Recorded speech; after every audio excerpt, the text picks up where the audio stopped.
You're watching Forsaken Joe. Don't forget to like and subscribe. Enjoy the story. Let's begin.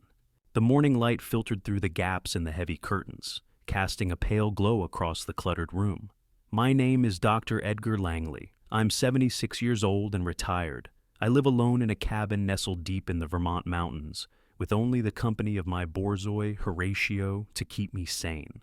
Horatio, a towering, elegant beast with a coat like spun silk, sat by the window, staring out into the misty morning. He was the perfect companion for someone like me, silent, dignified, and content in his own company. He followed me with regal detachment, a look of quiet judgment in his eyes, as I shuffled about the small cabin, starting my daily routine. I moved through the kitchen without a word, my body on autopilot.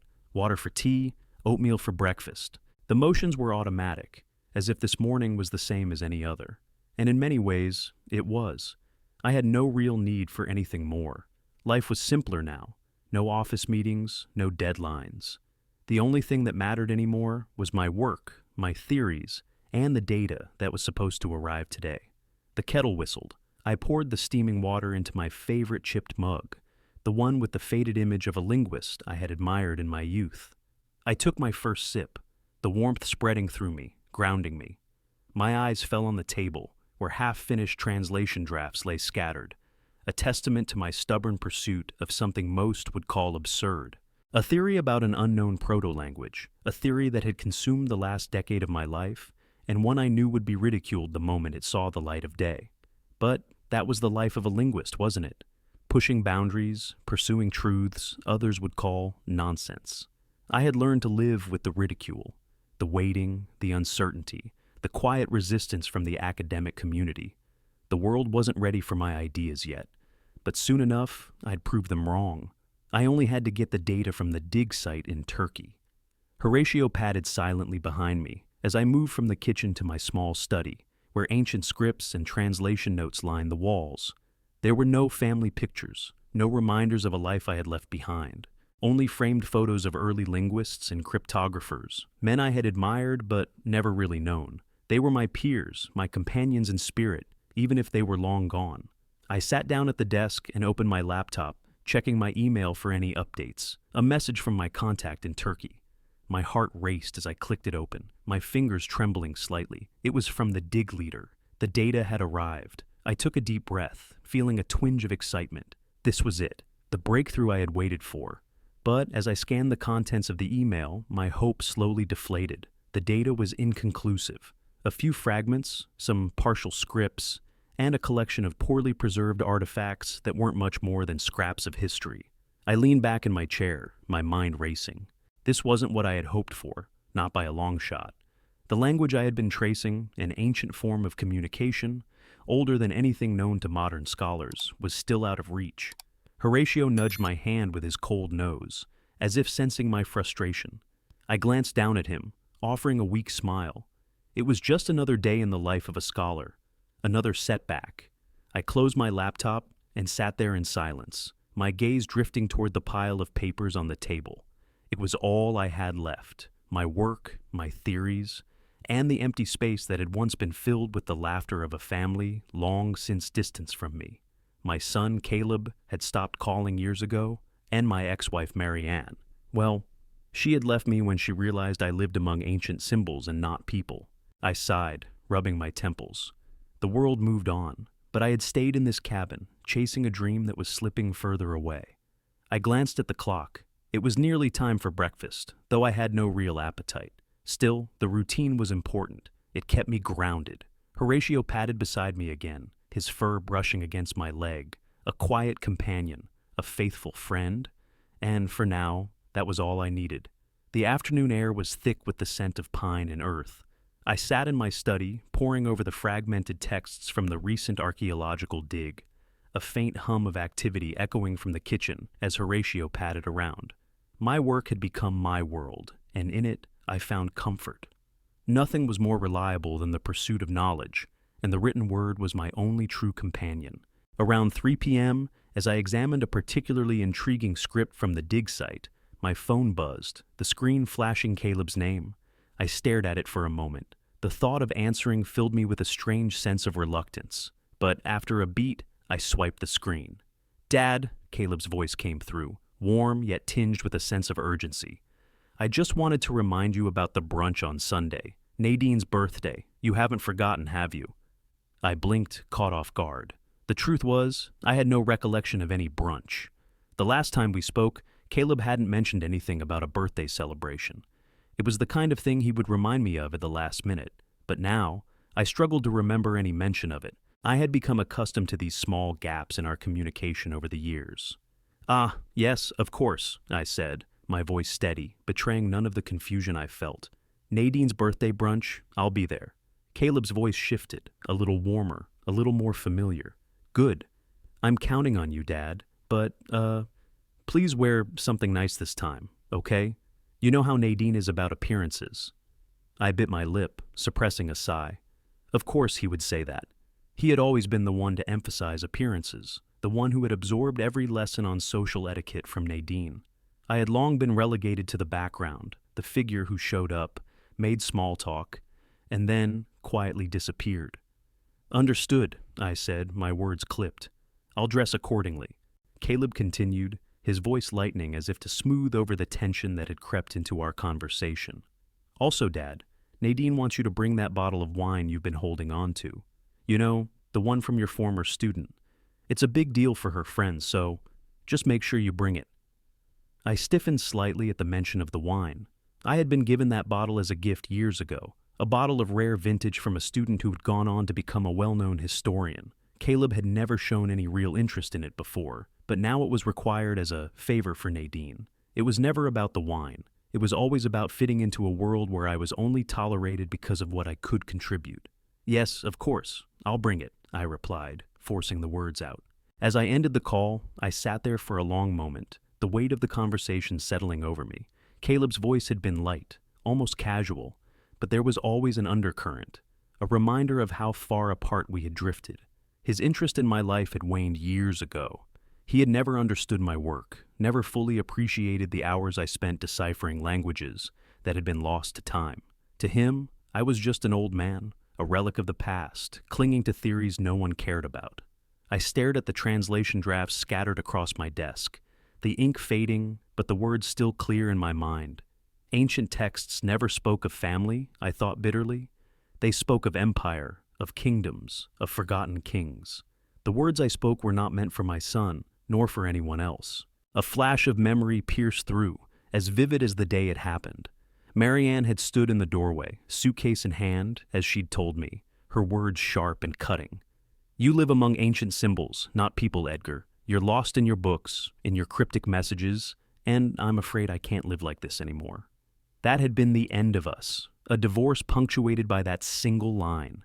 The echo of those words had never fully left me, a quiet reminder that, while I could decipher the language of the past, I had failed to understand the language of my own family. I stood up and walked to the window, watching as the mountain breeze rustled the trees outside. Caleb's call, so innocuous in its request, had stirred up years of quiet resentment. He had no idea how much it cost me to be involved in his life, how much I had sacrificed for him. But, of course, he didn't need to know. He was living his own life, as distant from me as the ancient texts I spent my days studying. And so, with a heavy sigh, I began the task of preparing for another family visit. A visit that would once again remind me that I was a relic, a shadow of someone I used to be. The bottle of wine, carefully selected by someone else, would sit in my hand like a symbol of the life I had been forced to accept. As I dressed in the outdated suit that had long since ceased to fit properly, I couldn't help but wonder if, for once, my family would see me for what I was. Not just a man who had provided, but someone who had given up everything, his time, his dignity, his soul, for the sake of people who barely acknowledged him. With the wine bottle in hand, I stepped out into the quiet afternoon, my footsteps crunching against the gravel path. Another Sunday, another sacrifice. I arrived at Caleb's apartment, a sleek modern building nestled in the heart of the city, far removed from the quiet of my cabin in Vermont. The lobby smelled of polished wood and fresh flowers, but none of it reached me. I had always felt out of place here, a shadow in a world of bright lights and glass walls. As I entered their apartment, a space I technically still owned, I felt the familiar sting of being an outsider in my own home. It wasn't a grand place, but it was stylish, meticulously curated to Nadine's tastes. The floor was gleaming marble, the furniture was contemporary, and everything seemed to scream of her influence. Caleb, on the other hand, had always been a passive participant in her life. He'd let her shape their world, their home, and their social circles. Nadine was already flitting around the living room, greeting her guests with that perfect smile of hers. It was the kind of smile that hid everything, any discomfort, any annoyance, any resentment. It was the kind of smile that had been directed at me for years, as though I were a curiosity she tolerated but never truly embraced. She turned when she saw me, her gaze briefly flickering to the bottle of wine I had brought. Rare, expensive, a gift from a former student of mine. A slight nod of approval passed between us, but it was a hollow gesture. It didn't matter how much I had contributed, how much I had sacrificed. To her, I was still just the old man with the dusty degrees and the irrelevant, outdated interests. "Edgar, so glad you could make it," Nadine said, her voice warm but too practiced. She gestured toward her colleagues, who were milling about, sipping wine and discussing things I had no interest in. As I entered the room, I was introduced to a few of her coworkers, young, polished people in expensive suits, none of whom had any idea who I was or what I did. To them, I was a curiosity at best, an irrelevant relic at worst. I had grown used to their faint amusement, the way they would glance at me when I mentioned my profession. Language decoder, as Nadine liked to call it. It was as if I were some kind of novelty, a retired academic with a passion for languages no one cared about anymore. "So, you decode languages?" one of the women asked, her eyes bright with polite interest. "Something like that," I replied, forcing a smile. I could see the judgment behind her smile, the way her gaze flickered over me, scanning my outdated suit as if it confirmed everything they thought about me. I hadn't even realized how much I had become a joke to them until now. There was no respect for my field, no acknowledgement of my work, just a polite smile, a polite laugh, and a polite dismissal as soon as the conversation turned to something they deemed more relevant. Nadine appeared by my side again, proudly showing off the renovations they had done to the apartment. "It's amazing what a few walls can do," she said with a smile, her hand sweeping across the room. "We're thinking of tearing down a few more." I felt a jolt in my chest. I had walked through the apartment before, noticed the cracks in the walls, and had even suggested that they were structurally important.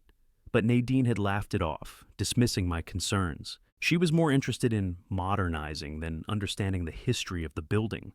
"Those walls," I started, but my voice faltered as she moved on, already introducing me to someone else. I swallowed my frustration and turned to face the room, my eyes falling on Caleb. He was standing by the window, chatting with a few people. I could tell he wasn't paying attention to me, not in any real way. His eyes didn't meet mine, not once. There was a distance between us that had grown so wide over the years that it was now an invisible chasm. As the lunch was served, the conversation shifted to more mundane things. Nadine's brother, a loud, brash man who had always mocked my work, was the first to make a jab. "So Edgar," he said, a grin tugging at his lips, "what's the latest with your decoding?" Translating dead languages no one speaks anymore. The laughter that followed wasn't just at his joke, it was at me, at my career, at my life's work. I stood there, feeling the sting of their words like a physical blow, but I couldn't react. I couldn't let them see how much it hurt. I had spent my entire life trying to understand the past, trying to decode languages that had been lost for centuries, and here I was, the butt of jokes, the subject of ridicule. "I think there's value in studying the past," I said, my voice measured, though I could feel the burn of humiliation creeping up my neck. "Understanding ancient languages helps us understand the origins of human thought, how cultures shape the world." "Right," Nadine's brother interrupted, his tone mocking, "except no one really cares about that stuff. People care about what's happening now." I forced a smile, trying to explain the value of my work, but the moment I opened my mouth, the conversation shifted again. I was interrupted as I always was, as if my words were irrelevant. I looked around the table, seeing Caleb's passive expression. He wasn't participating in the conversation, not in any meaningful way. He was just there, complicit in the silence that followed each of Nadine's guests' jabs at me. He wasn't standing up for me. He wasn't defending my work, my life, my contributions. He was just there. The afternoon passed in a blur of superficial conversation, polite smiles, and humiliations I was too old to endure anymore. But I did. I endured it, as I always had. Because that's what I did for my family. I sacrificed. I gave. I tolerated. And yet, when it was my turn to speak, to explain, to be heard, it was as if I didn't matter at all. The evening stretched on in a haze of clinking glasses and forced laughter, the kind that always followed the predictable rhythm of family gatherings. Nadine's promotion to regional office director was the reason for this latest dinner party, and naturally, the gathering was filled with her colleagues, high-powered professionals who knew nothing of me but the one detail I had always tried to keep hidden, that I was Caleb's father. Caleb sat beside me, distant as ever, his eyes scanning the room. He was a man of few words these days, too wrapped up in the life Nadine had crafted for him. But it wasn't just his absence that left me feeling invisible. It was the way everyone around us seemed to disregard my very existence. As I glanced around the table, I saw faces filled with polite interest, all of them more focused on the trappings of wealth and success than on the man sitting in their midst. A relic, a leftover from an old world. The food came and went, and conversation flowed in shallow currents around me, as usual. Nadine spoke with her usual practiced grace, her eyes occasionally glancing over at me with that strange, thin smile, half warmth, half condescension. Then, it happened. Nadine stood to give a toast, her glass raised high as she beamed at the guests. "To new beginnings and fresh opportunities," she said, her voice sparkling with false humility, "and to the people who make it all possible." I glanced at Caleb, searching for any sign of recognition.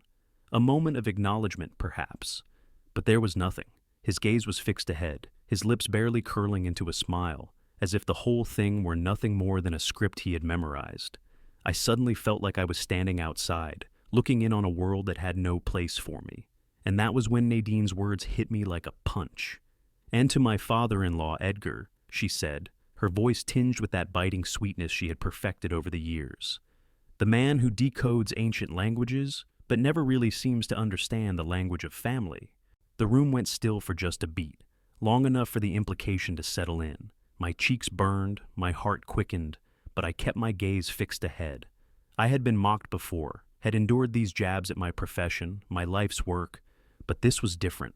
This was public, deliberate humiliation, delivered with a smile so sharp it could cut through the air. There was a brief, awkward silence before someone awkwardly clinked their glass in response, and the conversation continued.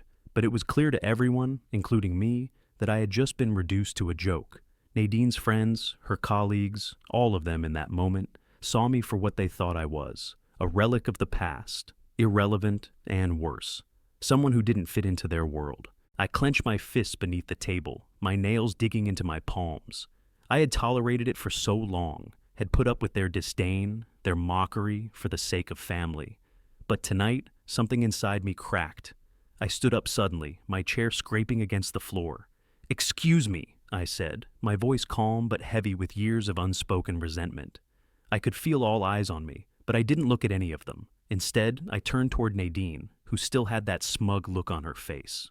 Without another word, I reached for the apartment keys. My apartment keys. The ones that had been quietly forgotten over the years. I had given this space to Caleb and Nadine, had allowed them to live in it as if it were their own. But now, after all the years of silent suffering, the time had come to reclaim what was mine. I slid the keys from my jacket pocket and placed them on the table. The room was dead silent as I turned to face the stunned gathering. "You have 30 days to vacate," I said, my voice steady and calm. "This apartment belongs to me, and I've had enough of being a convenience to you both." The air thickened, Nadine's eyes widened, and Caleb looked as if I had just struck him. He opened his mouth to speak, but no words came. The others too sat frozen, unsure of what had just happened.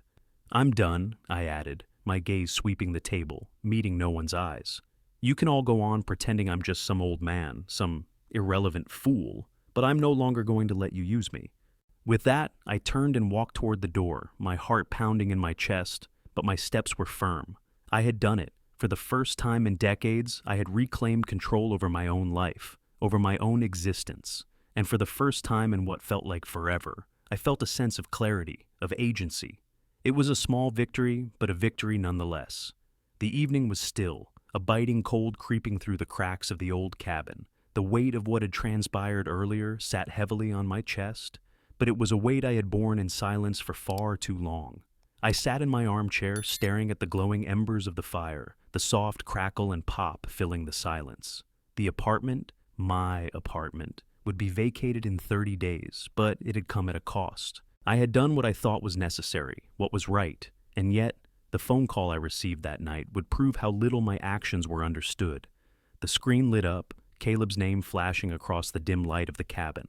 I hesitated for a moment, my fingers hovering over the phone.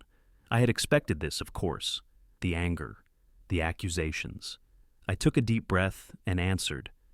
"Dad," Caleb's voice came through, rough and clipped. "What the hell was that?" I closed my eyes for a moment, steadying myself. "What do you mean?" "You know exactly what I mean," he snapped. "You can't just walk in there and throw people out like that. This isn't how things work." I stood up, pacing the room, my fingers curling into a fist at my side. "It's my property, Caleb. I've been more than patient with you and Nadine, but it's time for you to realize something. I'm not your ATM. I'm not here to be a convenience for you." "You've ruined everything," he shouted. "We had a plan, Dad. You've embarrassed me in front of everyone. I've done nothing but try to help you, and Nadine too. What have I ever asked for in return? Respect? Acknowledgement?" My voice grew more forceful with each word. "You've taken everything I've offered and given nothing in return. Not even a simple moment of appreciation. You think this is about respect?" Caleb's voice cracked with anger. "You think you've been so mistreated. You've always been this way. Too wrapped up in your work, your theories, your damn books. You've never been here for me. You were never there when I needed you, when we needed you." His words stung, sharper than I expected. The old wounds were still fresh. The years of quiet sacrifices, of giving and giving, without a single word of gratitude. The resentment I had buried deep within me suddenly surged to the surface. "I was there, Caleb," I said, my voice quiet now, weary. "I was always there, and you never noticed. You were too busy with your life, with Nadine's life. You never saw me, not truly." There was a pause on the other end of the line, a silence thick with the weight of unspoken things. Finally, Caleb spoke again, his voice colder now. "Maybe I wouldn't need to be there for you now, if you hadn't been so goddamn impossible to deal with all these years. You've always made everything about you, and now you've cut us off, you've destroyed everything, and for what? To prove some point." I stood there in the cold silence of the room, the phone pressed against my ear, my pulse thudding in my temples. "I'm not going to keep being treated like I don't matter, Caleb. Not anymore.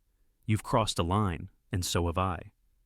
I could hear him on the other end, the frustration, the helplessness in his voice.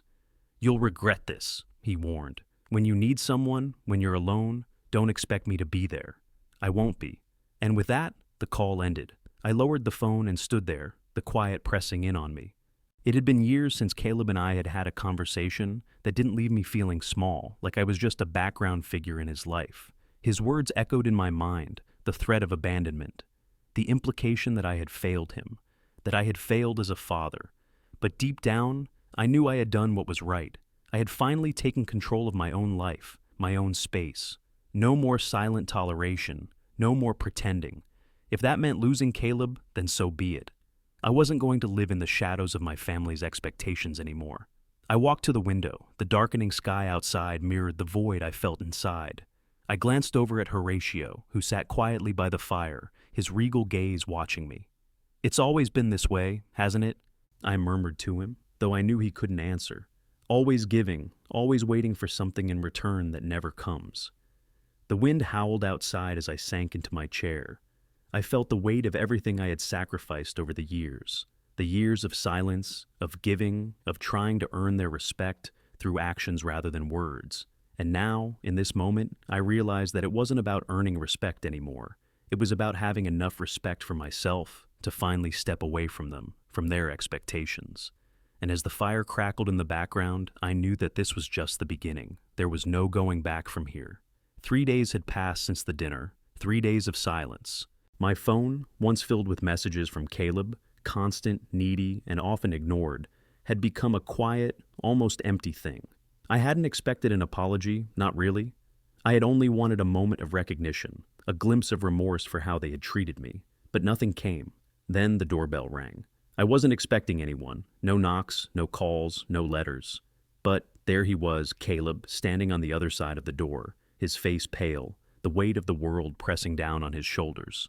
I hadn't seen him in person since the confrontation, just the cold voice on the other end of the line, full of anger and resentment. I opened the door slowly, the tension in the air thick enough to cut with a knife. Caleb didn't speak immediately. He just stood there, looking at me, unsure of what to say, as if he was standing at the edge of something he didn't want to cross. "Dad?" he began, his voice softer than I had expected. "Can we talk?" I nodded and stepped aside to let him in, but I didn't invite him to sit. I wasn't ready for pleasantries, for the polite small talk that usually came before the difficult conversations. This wasn't going to be like that. We had reached a point where silence had become more honest than words. Caleb entered, looking around the familiar space that had once been home to us both. The cabin, filled with memories and the remnants of my years spent in solitude, seemed almost out of place for him. The clean lines of his life, shaped by Nadine's influence, didn't fit in the quiet mess I had made of my own world. "I know you're angry," Caleb said, his hands shoved deep into his pockets. "And I don't really know what to say about what happened." I folded my arms across my chest, leaning against the worn wood of the doorframe. "Then, don't say anything," I replied quietly, the sharpness of my tone cutting through the silence. "I don't know why I acted that way," Caleb continued, his voice cracking slightly. It wasn't about you. It was about me, and how I've been feeling, how I've felt for years. You've always been so distant, Dad. You've always been wrapped up in your work, and He stopped, exhaling heavily. "I guess I just wanted more from you, but I didn't know how to ask for it." I swallowed hard, the bitterness rising in my throat. "You wanted more from me?" I asked, stepping forward slightly. "Did you want more of the man who gave everything to provide for you? The man who was always there when you needed something, but you never saw him. You never saw me." Caleb's face twisted, a mixture of guilt and frustration. "I didn't know how to see you, Dad. You were never really there. I was always second to your languages, your books, your theories. That was the world you lived in. And I was just there, trying to figure out where I fit."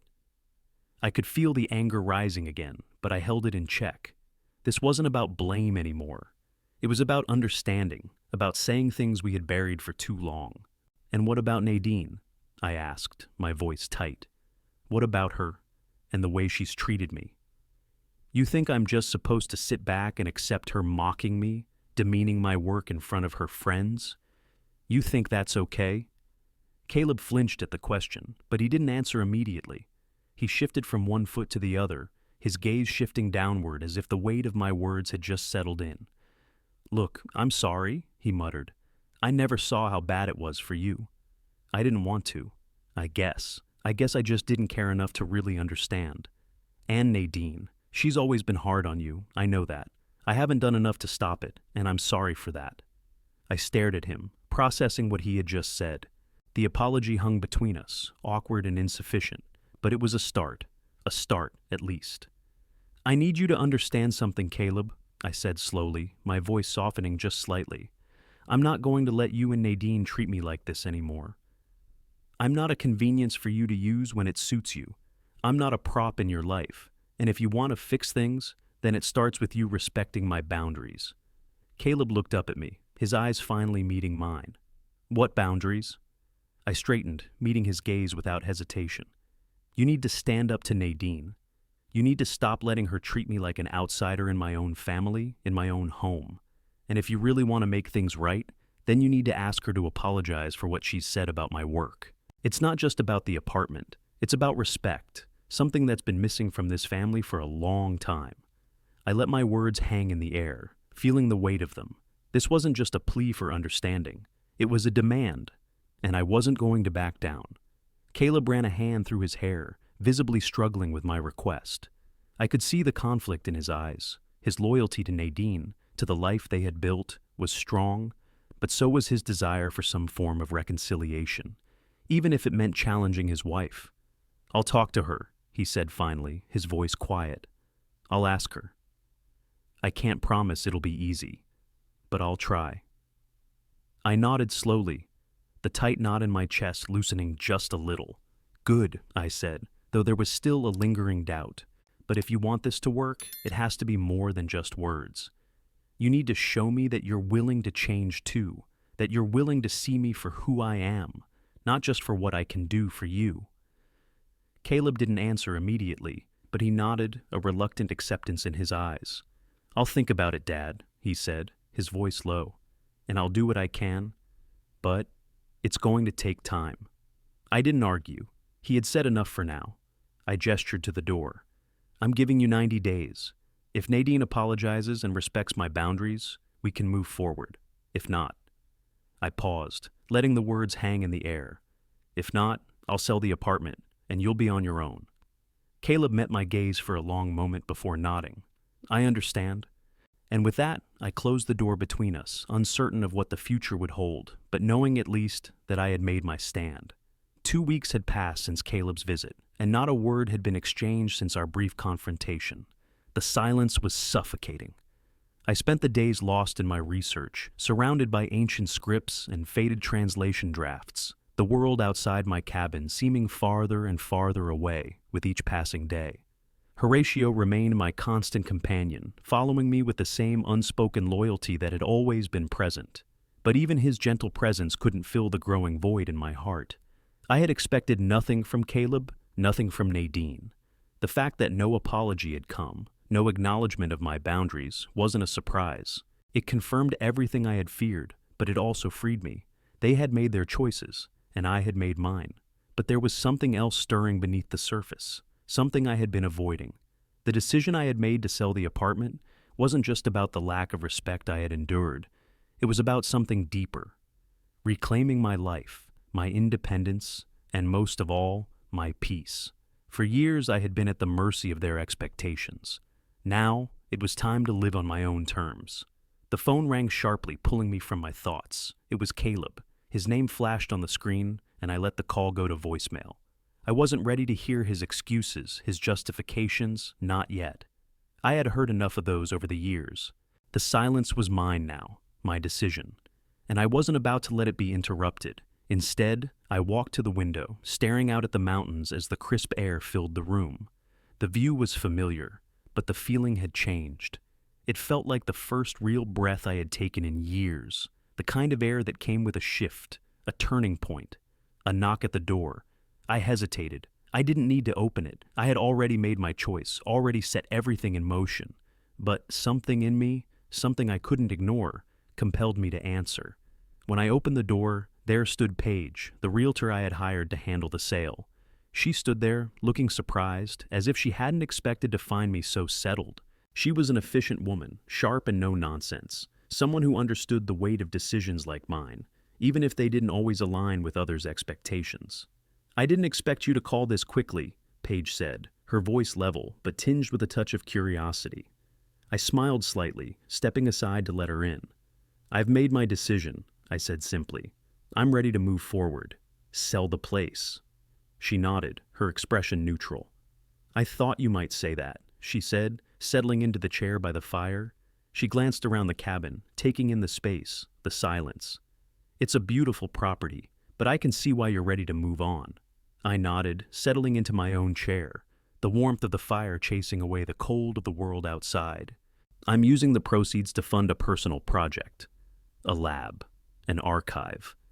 She looked at me, a flicker of surprise passing over her face. A private lab. For your work. I nodded. Yes, I've spent enough time in the shadows. It's time I create a space where my research can be its own. I've waited too long for others to acknowledge its value. It's time to take control. Paige was silent for a moment, then smiled. I can see the value in that. Your work deserves a place of its own. But the apartment will sell quickly, Edgar. This is a sought-after location. I smiled. I'm not worried about the sale. I'm worried about what comes next, a chance to truly live on my own terms. Her smile softened, and she leaned forward, her tone more personal now. You've already made the biggest step, Edgar. You're reclaiming your life, your space. You're free. It wasn't just the apartment I was letting go of. It was the weight of the years of waiting, of silence. For the first time in ages, I felt like I had broken free from the chains that had bound me to a family that had never understood me. Later that evening, the phone buzzed again, another message from Caleb. I didn't bother listening to it. Instead, I set it down and walked outside, feeling the cool evening air rush against my face. The stars were out, their distant light twinkling like tiny beacons of hope. It was as if the universe had decided to meet me halfway. I thought of the life I had built, the years spent in academia, in pursuit of a theory that no one had cared to understand. But now, with the apartment sale and the promise of a new chapter, the future felt clearer. I wasn't giving up on my family, but I was finally walking away from their expectations, their misunderstandings. The phone rang once more, and this time I answered it. "Dad," Caleb's voice came through, tight and strained. "I just want to talk. I know you're upset, but I don't know what you want from me. Nadine's not going to apologize, and I don't know if I can fix this, but I'm still your son. You have to know that." His words hit me like a blow, but I was calm. I had already made my decision. "I don't want anything from you, Caleb," I said, my voice steady. "I've given everything for this family, and now I'm finally giving something to myself." The silence stretched between us, the weight of my words settling in. "You'll regret this," Caleb said softly, his voice barely above a whisper. "I don't think I will," I replied, and for the first time in a long time, I meant it. The call ended, and I sat there in the quiet of the cabin, the wind howling outside. But it was different now. I had broken free. There was nothing left but to move forward, one step at a time. The early afternoon light slanted across the floor of my cabin, casting long shadows against the stone walls. Horatio lay curled up by the hearth, his coat a soft contrast to the flickering flames. The quiet was so thick I could hear the occasional creak of wood settling, the wind whispering through the trees outside, and the occasional scratch of a pen as I worked through a draft of the manuscript I had been slowly shaping. I had long ago come to accept this solitude, this quiet life surrounded by my research and the shadows of long-dead scholars. But as much as I was alone, I had learned to appreciate the peace it offered, the lack of interruptions, the absence of judgment. The world outside had never understood the work I did, and now it seemed the few family members I had left cared little for it too. The silence of this cabin was my refuge. The knock on the door came as a surprise, sudden and jarring. It echoed through the room, and for a moment I didn't move. It had been so long since I had expected any company. Who could it be? Perhaps a neighbor, or, more likely, some well-meaning stranger lost in the mountains, hoping for directions. I stood slowly, walking toward the door with more curiosity than urgency. When I opened it, I found Jamie standing there, his small frame framed by the autumn chill that clung to the air. His clothes were slightly rumpled, a mix of school uniform and the worn sneakers I had seen him wear every time he came to visit. "Jamie," I said, surprised, "what are you doing here? Where's your mother?" I came by myself," he said, his voice tentative, but there was a certain excitement in his eyes, the kind I hadn't seen from him in years. "I wanted to visit you. I've been thinking about something you said the last time we talked." I stepped aside, allowing him to enter. "Well, come in. Don't just stand there in the cold," I said, closing the door behind him. Jamie glanced around the cabin, eyes wide with the same kind of curiosity I had once seen in Caleb when he was younger. But there was something different about Jamie, something more inquisitive, less dismissive. "I didn't think you'd be here. I thought maybe you'd be at your father's," I said, though I regretted the words as soon as they left my mouth. He didn't answer at first. Instead, he shrugged, as if the question didn't matter to him anymore. "I didn't want to go home yet. Can we talk about something?" "Of course," I replied, wondering what had led him to make the decision to come here on his own. But I didn't press him. Instead, I gestured to the table where I had left some of my old texts. "Would you like some tea, or something to eat?" "Tea would be nice," he said, his eyes flicking over to the scattered papers and books on the table. And for a moment, he seemed lost in them.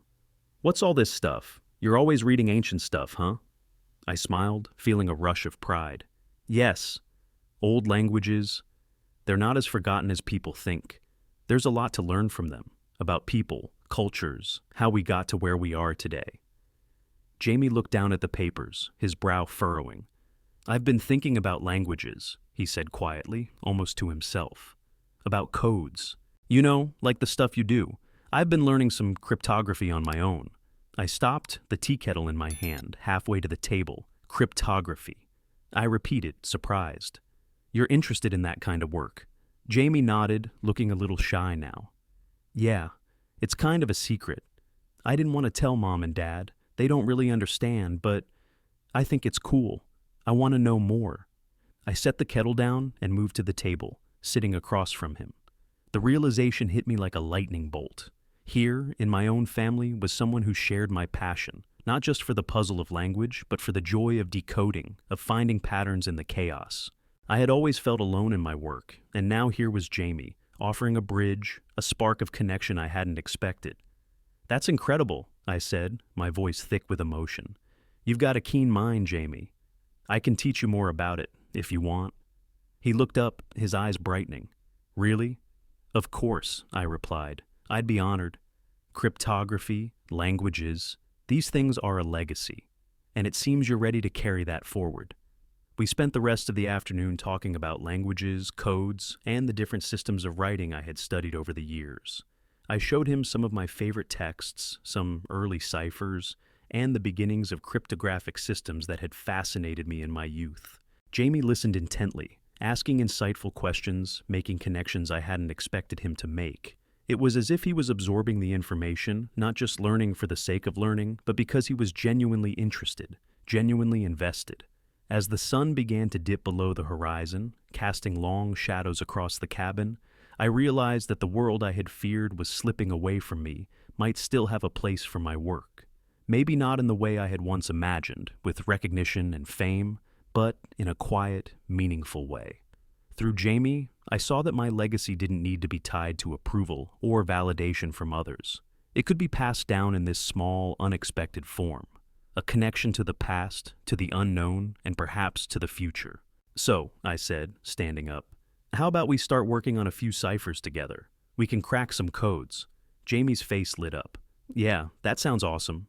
As he sat down beside me, excited and ready to learn, I couldn't help but feel a spark of hope ignite within me. For the first time in years, it seemed my work might not end with me. Perhaps, just maybe, there was someone in my family who could carry it on. The morning light in my cabin was particularly bright as I sat at the desk, my hands on the keyboard, the quiet hum of my laptop, the only sound breaking the stillness of the room.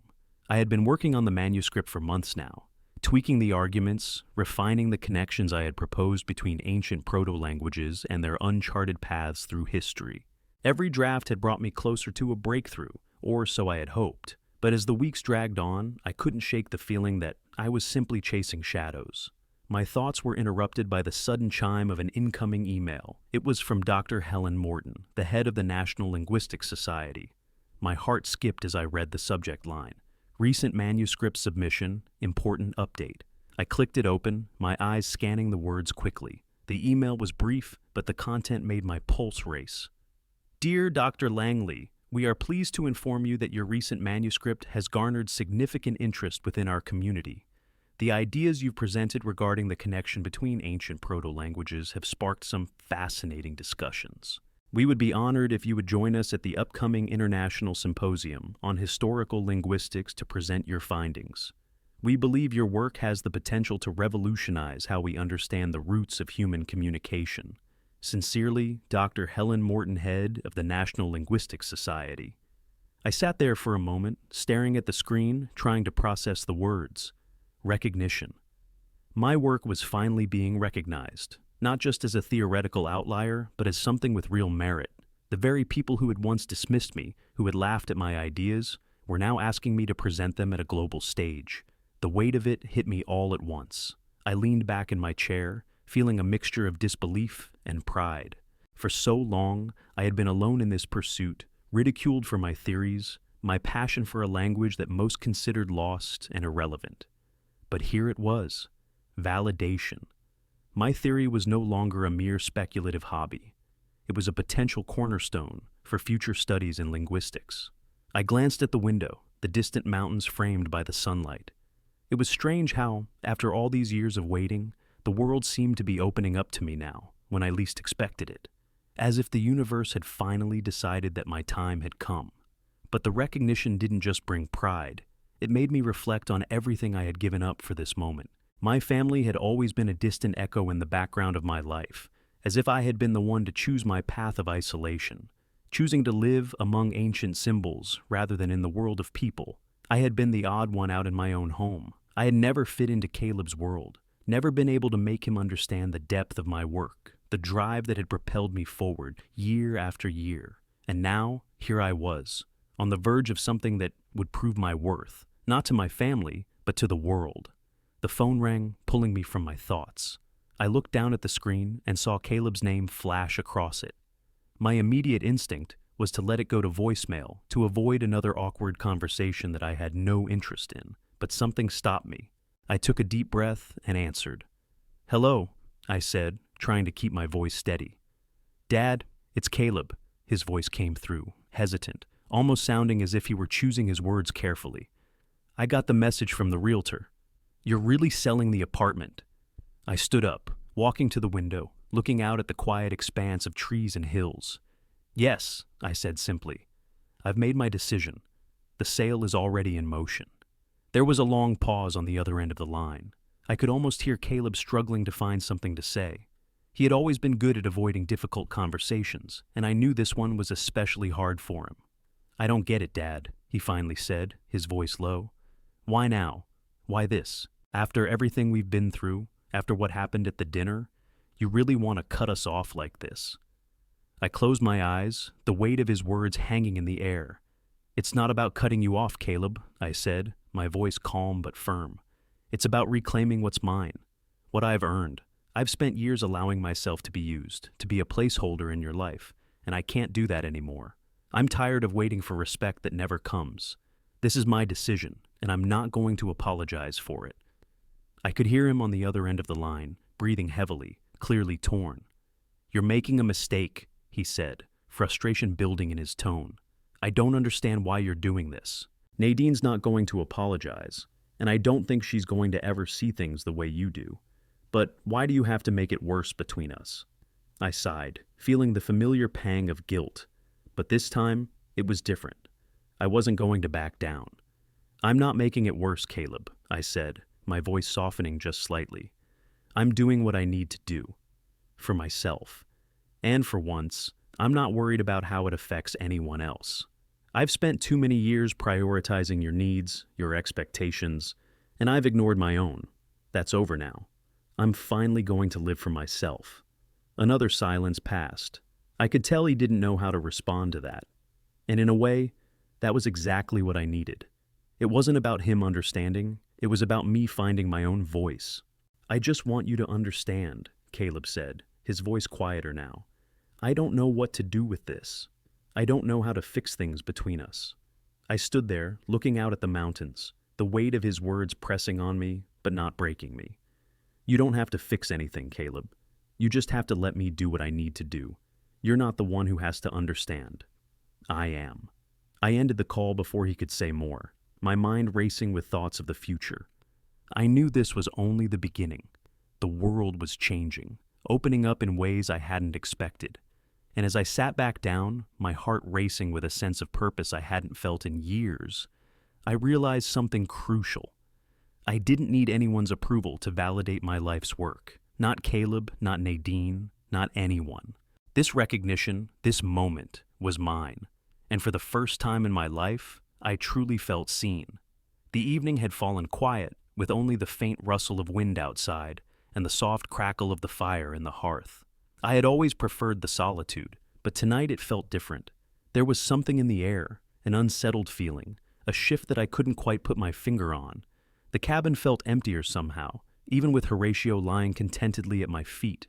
I sat back in my chair, holding a family photo in my hands. It was an old one, taken when Caleb was just a boy, before everything had gone sideways, before the years of emotional distance had set in. In it, we looked happy. The three of us. But I knew that was an illusion. The image in the photo was frozen in time, a snapshot of a family that no longer existed in the way it once had. My thoughts were interrupted by the sudden chirp of my phone, a message from Jamie, the boy who had rekindled some small spark of connection between me and the world. The excitement in his text made me smile despite myself. "Hi, Grandpa. I did the report on the cryptography stuff we talked about. I think I did pretty well. I'll tell you more when I come over." Jamie had been overjoyed when I'd shared my work with him. The cryptography lessons had turned into hours of discussion about ancient codes, languages, and their evolution. It had been a breakthrough for me, seeing that light in his eyes when he finally understood something I had worked so hard to comprehend.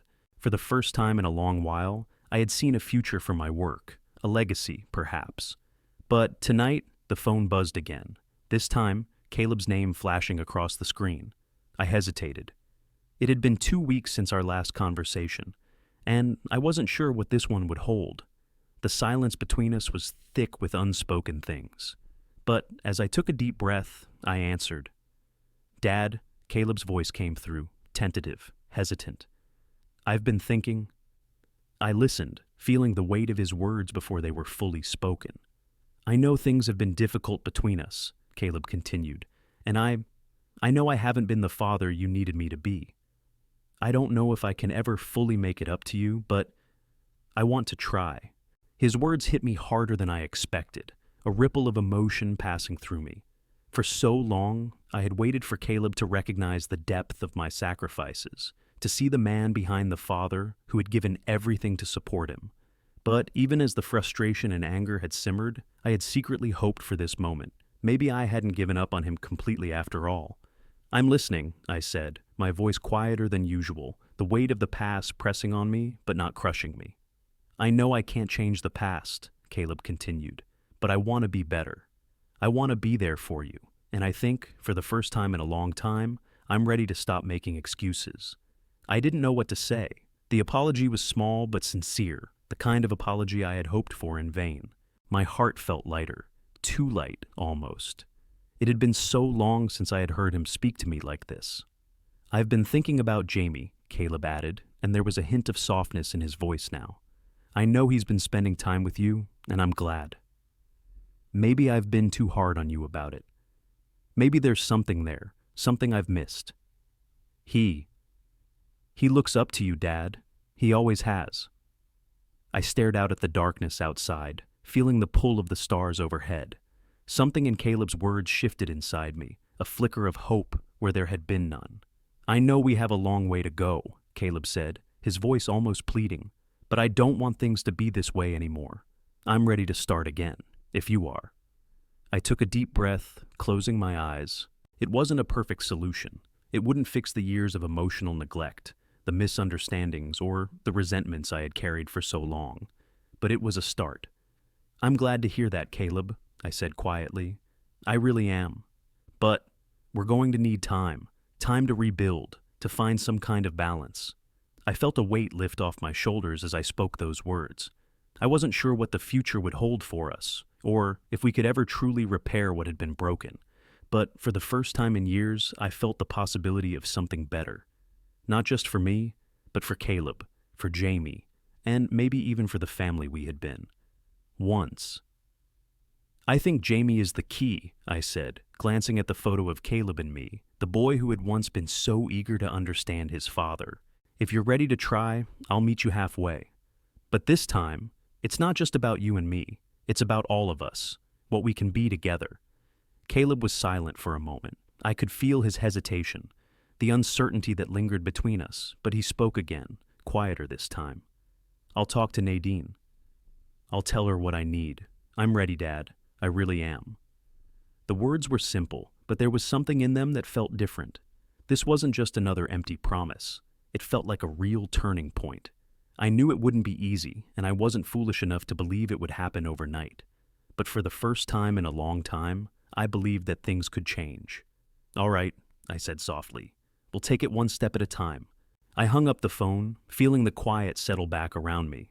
The stars were out now, their light flickering across the sky like old messages waiting to be deciphered. As I sat back in my chair, I realized something. Families, like languages, evolve. Maybe mine would too.